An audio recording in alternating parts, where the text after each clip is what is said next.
Hello there, this is Debbie Heiser, and I am so stinking excited to share this new season 4 with you. And I can't believe that this is already the 4th season of Lead Your Life with Debbie Heiser. And I just want to thank each of you who listen. And my hope is that the tools, the thoughts and experiences I share, as well as the work I've done to love myself, love others, and love the work I'm called to do, that also helps me lead a truly lit up life, will help you move into a more lit up life yourself. A few things to look for in this season. Super excited to share that we're going to be coming to you now every week with episodes jam-packed with information to serve you. Every other week, you'll hear from a guest who's leading a life that they love, and I'll be asking them to share their stories, how they got there, and any thoughts or advice that they can give you, our loyal listeners.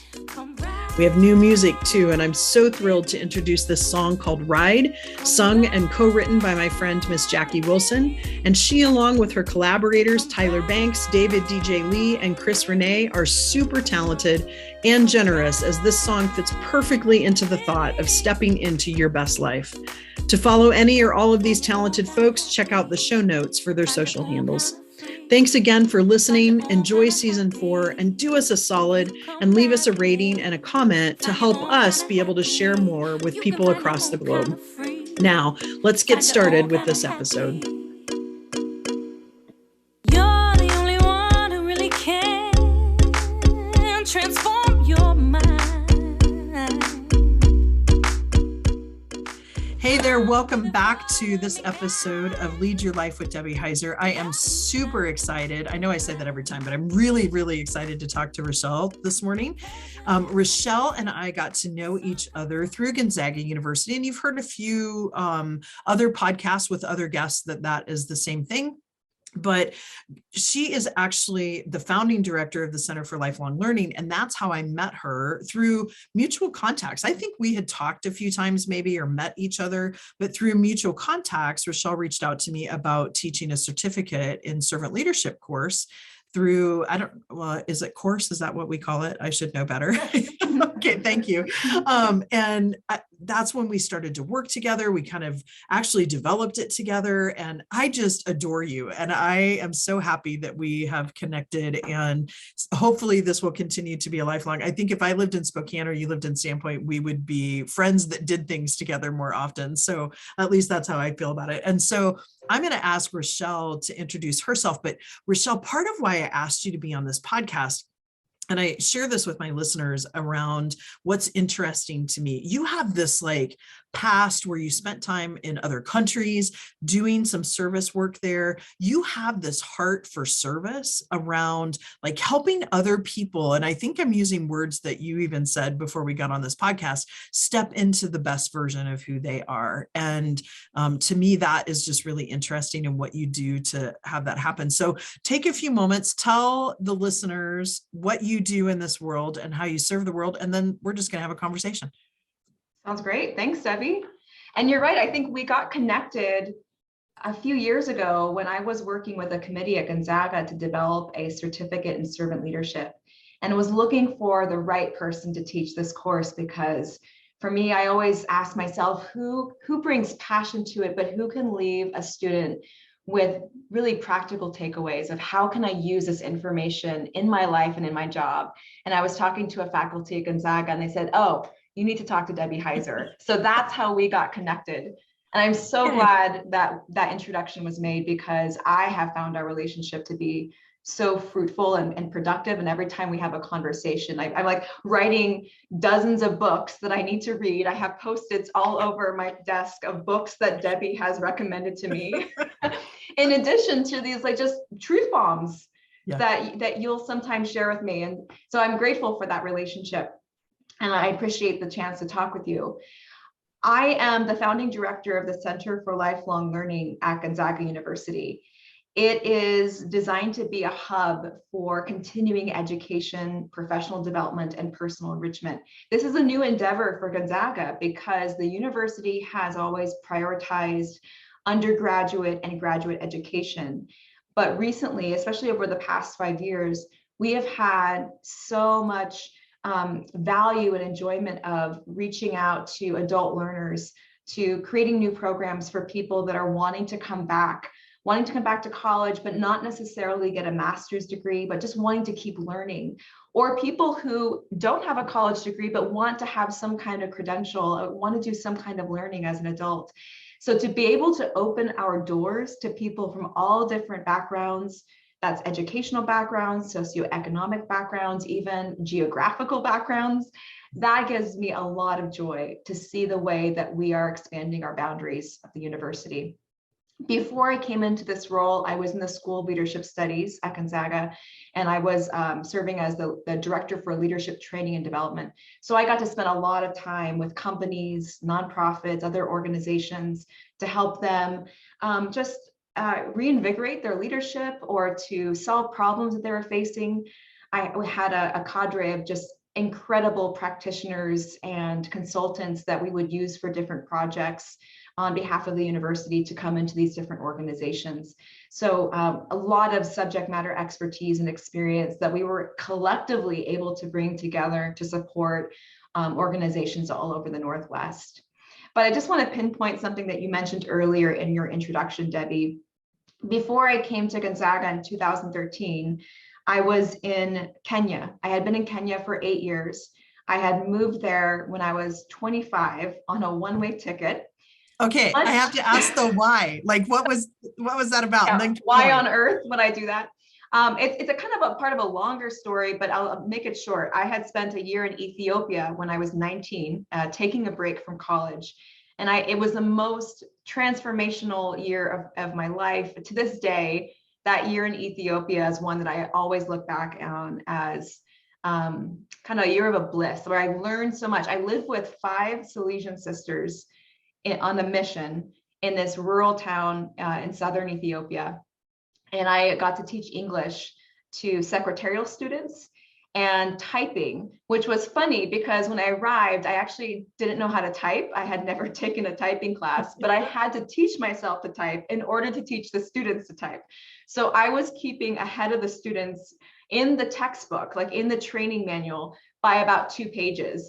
Like if you've ever heard like fake it till you make it, like that was exactly what I was going through there. But I had an incredible year, incredible experience living with the sisters and being in community with people in southern Ethiopia. It was the most tremendous experience of my life. I can tell it was life-changing because you kept touching your heart. Yeah. Yeah, I don't know if people can see it here on Zoom, but it did. Every aspect of that experience shaped me because it wasn't about being there to help people. It wasn't about, how should I say this? I'm here to save you, or I'm here to make your life better. It was really about accompanying people and being alongside people.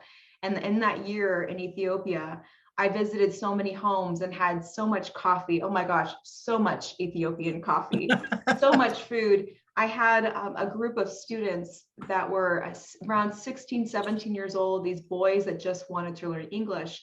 And they asked me to create a class for them on the weekends. And so every Saturday I would have this 2-hour class with about 10 different young men. And they became like my brothers. They would accompany me everywhere in the town. They were kind of like my little personal bodyguards, but they absolutely adopted me as one of their own. And they never asked for anything from me in return. They never expected anything. It was truly friendship. And I have stayed connected with some of them. That many of them went on to university, and I met up with them 7 years later to see them thriving. So there were relationships that were built in Ethiopia that had meant so much to me. They were truly reciprocated relationships. And so that was the experience that told me that when I was finished with college, I wanted to go back to East Africa and to continue that kind of lifestyle. I think the unfortunate thing for me, part of my own learning and growth, was that when I decided to move to Kenya as, again, a 25-year-old, I think that unfortunately I had shifted in my mindset from a person who was going to be with people to the person who was going to save people and make a difference. And truthfully, I was the epitome of white savior mentality. And I'm embarrassed to say it when I look back on it. I went over to Kenya with a desire to make a difference, but I don't think I went there with a mentality that was helpful, because everything that I saw in Kenya was through the lens of how can I fix this? How can I make this better according to the way that I thought as a white American woman it would be better. That's such a wake-up call, isn't it? It is. And I didn't see that. I mean, truthfully, when I was there, I could not see that in myself. I didn't see that in myself until, honestly, I was back here in the US looking back on my experience. And I certainly had wake-up calls early on, and especially the first 5 years I was there, because I was seeing so much poverty. There were very high rates of HIV/AIDS and malaria. And these were all things that I was trying to sort of figure out and figure out how can we help people through different situations and different challenges. And I would often rub up against the culture. I experienced challenges and conflict really because I was not taking the time to understand the culture I was in and to just simply immerse myself in it and observe before trying to step in as someone who can make a difference. If I had done a better job early on in those first 5 years of simply getting to know people and build relationships, I think that I would have done myself a service, and I think I would have been more effective in even making a difference in the community. So the first 5 years were a lot of learning. They were very, very humbling, extremely humbling. But I would say that because I did begin to really immerse myself in the culture and the community, I learned the local language pretty well, and I know that made a big difference for a lot of the local people to learn Doluo, which is the language in the area known as Kisumu. Okay. That once I had really understood more about the culture and understood my role in the culture and where I could be a change agent and where I should really step aside and let others take the lead, or where I could simply walk alongside people, I became a lot more effective. I became a much better partner. And like for me, like the epitome of that was I was asked by an organization to step in as their manager. It was a sports for development organization where the kids played soccer very, very competitively. And we had all these other programs alongside the soccer games and tournaments that were around behavior change. So things like academic motivation or academic incentives. And eventually we were able to create a water sanitation program in all these different schools. So I was coming into this as an American in a Kenyan system. But what helped me at that point was knowing, having learned the hard way, that if I could simply learn as much as possible about this organization and about the people and build the relationships, then I could do a better job of supporting them and the work that they were doing. Mm-hmm. And that made a huge difference. And over the course of about 2.5 years that I was managing that organization, I was really able to develop very strong relationships with the staff and with the coaches and with the referees and so many of the players. We had 3,000 players. And I really felt like I was thriving in that role. But again, it took all kinds of failures and lessons before I entered that position in order to get to a place where we could thrive. So some of my great learning happened over those years in Kenya. So tell me, what do you think was the biggest learning for you? In Kenya, when I was there, it was setting aside my white American assumptions, what I believed about the world and how it should be, without passing judgment. So let me give you an example of something I will never forget. Okay, good. So polygamy. Most of us, we say polygamy in the American culture, we think of it as something pretty negative. It's illegal in just 99% of the area in the United States. And we have negative connotations of it. And so when I went to Kenya, I still had those negative connotations. And when I would meet men who had multiple wives and were living in poverty, I would often just pass judgment. Internally, I could feel the judgment going on for me. And I remember one day I was talking with a young Kenyan friend about this, a female, and I was explaining to her why, polygamy is not legal in the US and why I disagree with it. And I think I said something like, how selfish I found it that men would want to have multiple wives. And she said to me something I'll never forget. She said, Rachelle, I know you're looking at it this way from your current perspective, but polygamy in the Kenyan context was different in our great-grandparents' day years ago. In fact, in many cultures in Kenya, when a man was thinking of having a second wife, the first wife would be the one to decide who that other wife would be. And she might choose a cousin or a sister to come and help her in her farm and help raise the children, because then they could live together in a more collective kind of lifestyle. So she said, it's not just about the man having another woman in a possessive way. It was also about living together in community and the female having another female to be a support to her. And I had not considered that. I was not aware that, there was another history to this that I wasn't even taking into consideration. Now, all that being said, I'm sure you could make arguments both ways in today's society about it. I'm sure feminists would have a lot to say about polygamy in general. But the point is that it opened my mind to a different way of looking at it that I had considered.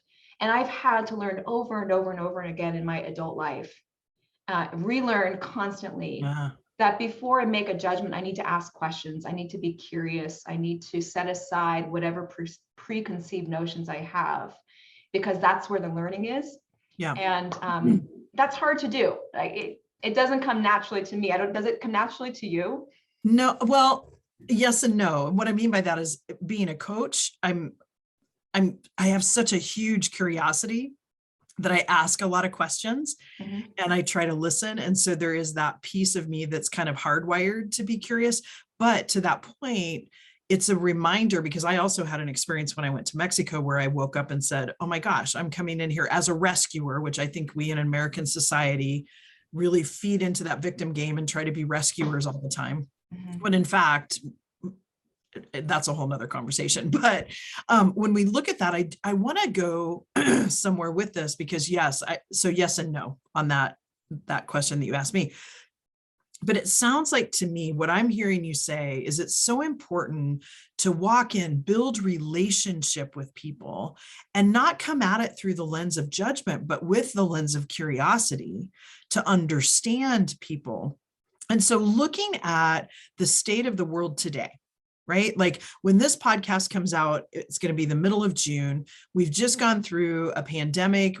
We're in that awkward moment where people are going back to work still, and people are still unsure about what to do, what's happening. There's all this division in the world. There has been much more than COVID that has happened in the last couple of years.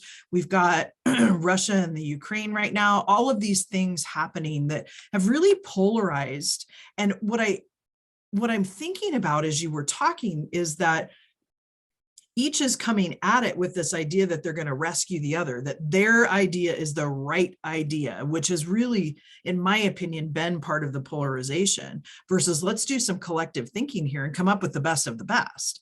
And I'm oversimplifying that by a lot.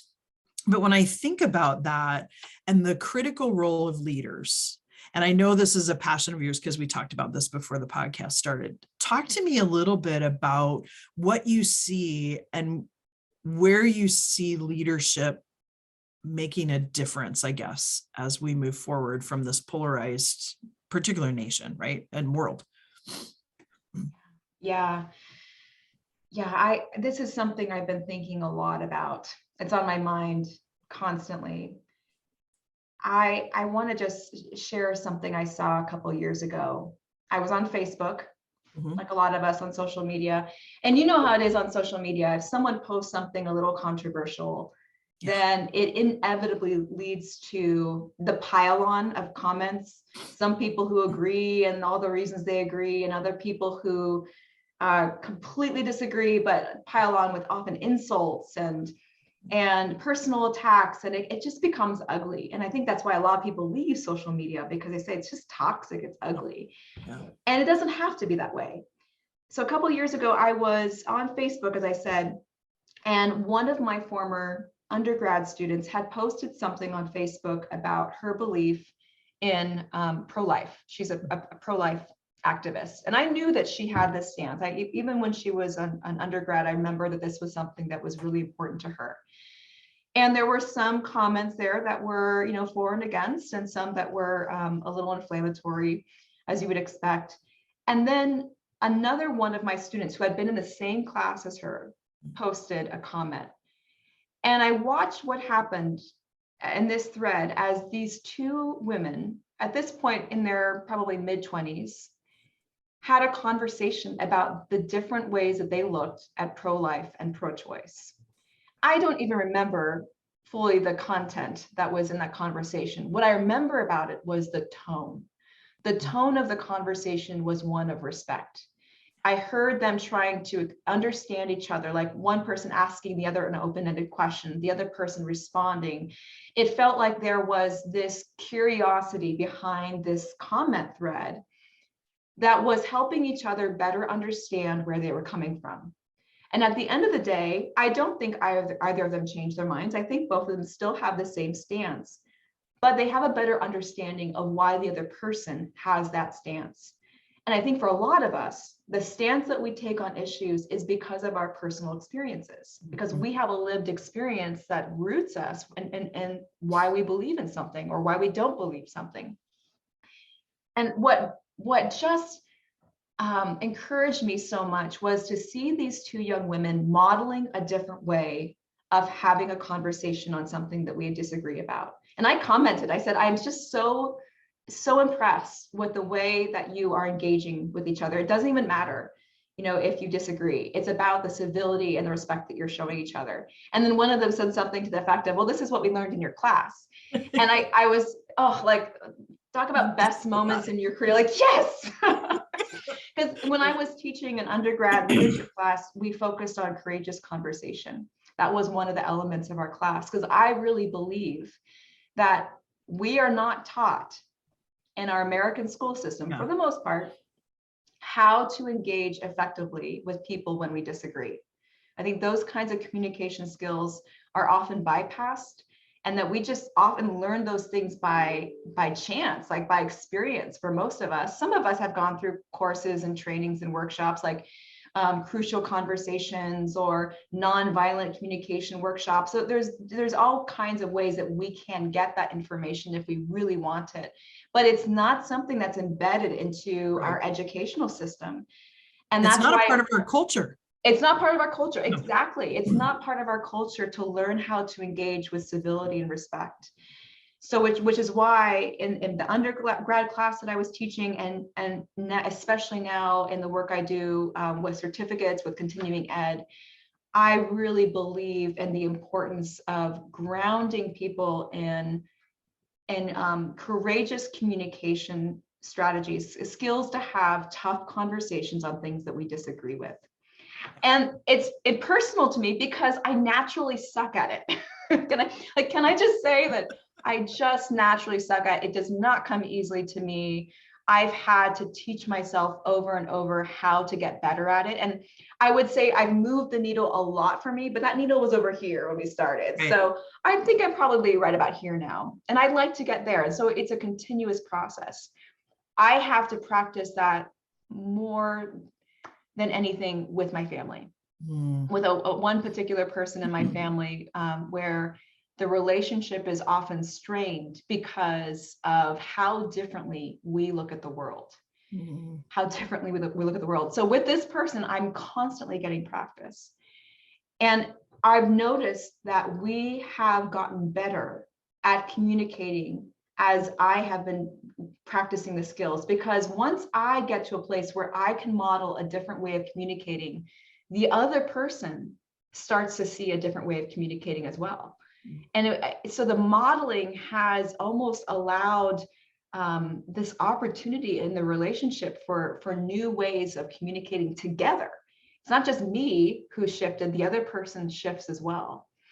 I want to, oh, go ahead, Debbie. No, I was just going to say, absolutely. That to me is the beauty of even the 4 levels of listening, which I've talked about on other podcasts, where people move from this idea of downloading because they want to talk you into or influence you on their viewpoint. And level 2 is, okay, I'll hear you, but I'm not really hearing you because I'm thinking about how I'm going to get you to believe what I believe.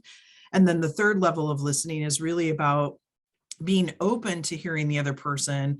And then the 4th level is about generative listening, where there's no agenda attached to it. And so what I'm hearing you say too is that it's so important for us to recognize those levels and be able to move into that 3rd and 4th level, which honestly, Rachelle, most of us suck at it because our culture has not been one of a listening culture. And so I find that when I find other people that are able to listen and have this like generative dialogue, even like what we're having, it fills my soul because it doesn't happen a lot. And so what I'm hearing you say too is, as a leader, this idea of listening and being able to look at it from the lens of curiosity versus judgment is critical for how we move forward in the world. I think so. I think to myself, how can we possibly address these mammoth issues in our world, like climate change, like the crippling cost of healthcare, like the fact that our education systems in the K-12 system are crumbling because they're underfunded, so many issues, homelessness. How can we possibly begin to address those issues if we are not rooted in the most basic elements of communication that will allow us to listen and learn and to express our ideas in a way that does not suppress or attack another person? If I can't do that in my own home with the people I love the most, if I can't do that in my friendships, how can I do that with people I don't know very well who are sitting on another aisle, across the aisle, who represent a different perspective? So I think that this is incumbent on leaders to root ourselves in these kinds of skills so that we can set a new tone, set a different kind of culture for what it means to lean into conflict. I don't think conflict is always a bad thing. I think conflict can be generative, but if we avoid it, or if we become personal, if we personalize it, or if we move into conflict without understanding root causes and personal experiences and history, then we're not really solving the issue. We're just putting band-aids on things, or it becomes like a zero-sum game where I win, you lose. Yeah. There was some interesting research that came out recently to me that I was fascinated by. One thing that I saw was, I think it was the Pew Center for Research did a study on divisiveness a few years ago, and they learned that the United States has become more divisive than countries such as Canada, UK, Germany, New Zealand, etc. We have grown the gap in our in divisiveness in the United States when it comes to ideologies and politics. And in fact, I think what they said in that study was that more people than ever believe that the other political side is immoral. So you had said something interesting about rescuing, that we kind of want to rescue each other. I don't know if I necessarily see it as rescuing. I think that the general feeling is, if you're on one side, you think that the other folks are just, there's something wrong with them. Like, why do they see the world in that way? Yeah. And this side thinks the same thing of the other side. What's wrong with them? How come they don't get it? Don't they realize that that's wrong? Those folks are immoral. And so we have this huge chasm that's been created as a result of those differences. What has been so interesting to me is that when we engage with each other, whether that's on social media or family gatherings over Thanksgiving, which is an interesting microcosm into the divisiveness, is that we try to rely so much on facts and data to make our case, when in fact, facts and data rarely change people's minds. We use it. It's like our go-to tool. And I wonder about, like, in high schools here, it's really common to have debate clubs, and you learn, man, you research and you research and you research and you present your facts and figures. And yet in the real world, people are rarely changed in their hearts and in their minds by the data that's presented. One interesting example that I read about, it was inspiring to me. There's an organization called People's Action, and there was an article written about them in The Atlantic. I think it was about 2-3 years ago. And they described the model that they use when they're going out to campaign on a certain topic or a certain political candidate. They said when they go out and talk to people, like door to door or phone calls, they start by building rapport with the person. You know, how are you? How have things been going for you through this pandemic? What's life like? They just try to start with the relationship, you know, just like you said earlier, start with the relationship. And from that conversation, things start to arise, like commonalities, like, oh yeah, oh man, you lost your job. I'm so sorry. You know, my sister lost her job too, and it's been a really tough time for you. Like, tell me more about that. They become rooted in getting to know each other and hearing more about what's going on in each other's lives. That builds a basis for a conversation where they can then talk about something, you know, like the issue of like a candidate that they want to support, or an issue that they're advocating for. And because the person who was approached has already had some time to kind of like tell them what's going on in their life, they're more likely to open up in that conversation about that issue. And in fact, what they have found is that mode of reaching out to people is like 102 times more effective than normal canvassing approaches, because it's rooted in empathy and curiosity. And that's building the relationship, even if it's just a 10-minute conversation, but it's based on a relationship as opposed to something transactional. Like, hi, I'm calling to talk to you about my candidate. Do you have 5 minutes? I'd like to tell you about all the person's strengths and values. Like, there's no relationship in that. Yeah. Well, and it's the level one listening, right? They're just downloading information. And what I'm hearing you say is, it goes back to what I first noticed when you were talking about Ethiopia, is it's a heart connection, right? And the heart is smarter than the brain. And so the data, that doesn't surprise me that the data doesn't change someone's mind. I'm really intrigued by this research. So I'd like to know more about like what it is so I can take a look at it. But like this connection between us and the relationship that you have. And so when someone approaches it that way, there's this feeling that happens with it. And as this person approaches it, in my mind, I feel like, okay, from a political standpoint, I'm going to be heard by this other person. Yeah. So when I want to invoke change, this person's going to hear me versus trying to tell me what the best thing is. Yeah. Yeah. There's a transformation that happens rather than a transaction that happens. Yes. I want to be heard. I think all of us want on some level to be heard. And I think about this because I can see times in my life where my position has changed on something because of the way that someone made me feel in a conversation, not because of the facts they presented. Yeah. So for example, about, I don't know, maybe 6-7 years ago, I was at a retreat. I was organizing a leadership retreat, and there were a few participants in the program sitting at my table. We were all having dinner together. And I don't even remember how this topic came up, but somehow hunting came up. I think maybe they were talking about their hobbies and interests. Now, I grew up in the Bay Area of California, where hunting was not a thing. Like, the only hunting you ever heard about was maybe Easter egg hunting. So right. I had this impression of hunting as, I mean, I'm embarrassed to say, right? But like, my idea of hunting is like, you love your guns, and you like to shoot animals, and that's it. Like, my idea of hunting was people who like to shoot and who kill animals. And I also, I think, added this other judgment of unethically shoot animals. I don't know where I came up with that. Yeah. So moving to the Northwest, there's a lot of hunters here. And this was probably one of my first interactions with self-described hunters. So I remember saying something like, gosh, hunting, I don't know, I just have so many problems with it. It just seems so unethical to me. And these two young men, they were probably in their 30s, 40s. They could have jumped in with an attack like, that's stupid, or, well, clearly you don't know what you're talking about. They could have gone on the defense.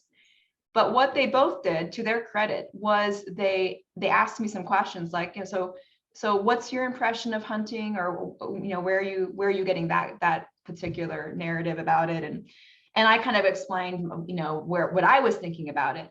And then they explained their experiences. They told me about how they had been hunting their whole lives with their fathers. And they told me about things like when you go out into the wilderness and you go hunting and you kill an animal, you pack up every ounce of that animal and bring it back with you. And you use as much as you can to feed your family or your friends.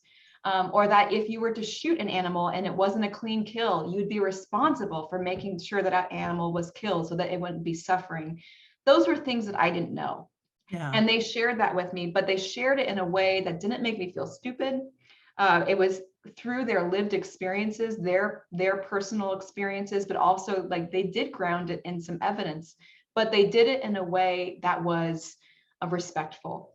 Yeah. And they allowed me to share my perspectives too.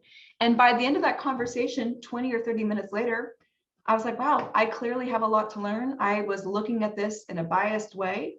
And now I have a very different opinion about hunting. And I know a lot more hunters. My husband today is a hunter. And his stories about it have shifted my perspective, continue to shift my perspective about it. So I think to myself that we all have the ability to change our opinions if we are given the space to feel okay in changing our opinion, like to feel safe to do so. And I think a lot of people are afraid to take a different stance because they're not given the space of safety to do it. Like they might feel judged. They might feel like they're abandoning their people if they have a different perspective, or if you're this, then that means you believe this. So what if we create space where we can explore different things in a way that allows us to open our minds? And I think a lot of us don't necessarily change our minds the first time we have conversations about issues that we disagree on. Yeah. But those initial conversations can open our minds to different possibilities, right? Like even if it's just a crack, like, okay, now I'm looking at it slightly differently, but I'm not sure yet, but I'm open to the possibility that I'm wrong.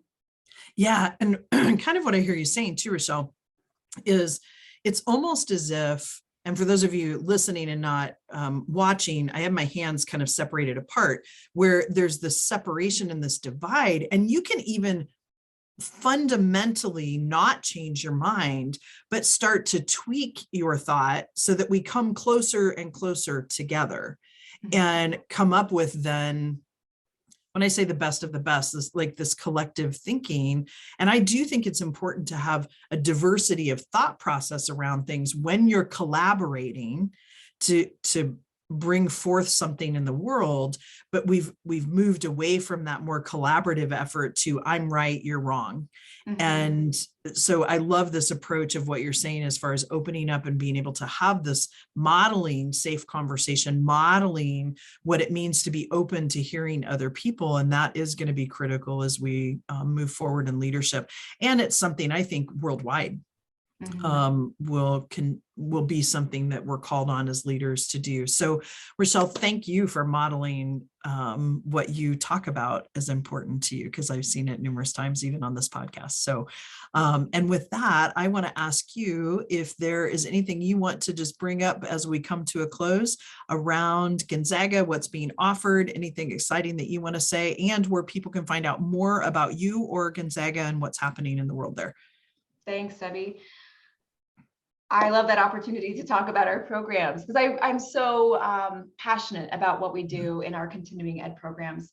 So we have certificate courses at Gonzaga that are anywhere from 14 weeks long to 9 months long. And of course, we're doing a lot of work right now to expand and grow those certificates, but several that I want to mention because at the launch of this podcast, we're going to be recruiting or taking in enrollments for them. So we have a certificate in design thinking, which is centered around creative, innovative problem solving. We have a certificate in women's leadership, which focuses on female advancement in the workplace and is open to people of any gender. We have the certificate in servant leadership, which of course you instruct. We're so grateful. And the certificate in servant leadership is focused on creating cultures and environments where people can thrive as human beings and as employees and team members. And then finally, we have a certificate in foundational leadership, which is 9 months long and is really geared towards people that are wanting a refresher as supervisors or as team leaders, wanting to really develop a broad set of skills to help their teams. I should also add that we are building a certificate in healthcare leadership that will launch in the spring of 2023. Very excited about that. So there will be information online for that program. So people can always reach out to me if they want to ask about them. My email is strawther@gonzaga.edu. So strawther@gonzaga.edu. I'd be happy to talk to people about our different continuing education opportunities. Thanks, Debbie. Fantastic. Yeah. And I'll also put your email in your bio in the program notes, so that way people can reach you. And I thank you so much for the opportunity to have this conversation today. And you just dropped a lot of truth bombs for my listeners and for me today too. So I appreciate that. Thanks, and with Debbie. that, this is another episode of Lead Your Life with Debbie Heiser. If you'd like to work with me or find out a little bit more about how you can get crystal clear on what you desire and how to make that happen, please go out to www.leadyourlituplife.com and set up a free 30-minute consult with me. I would love to chat with you more, even about any of these topics. So with that, everyone have a fabulous day, and we'll talk again soon.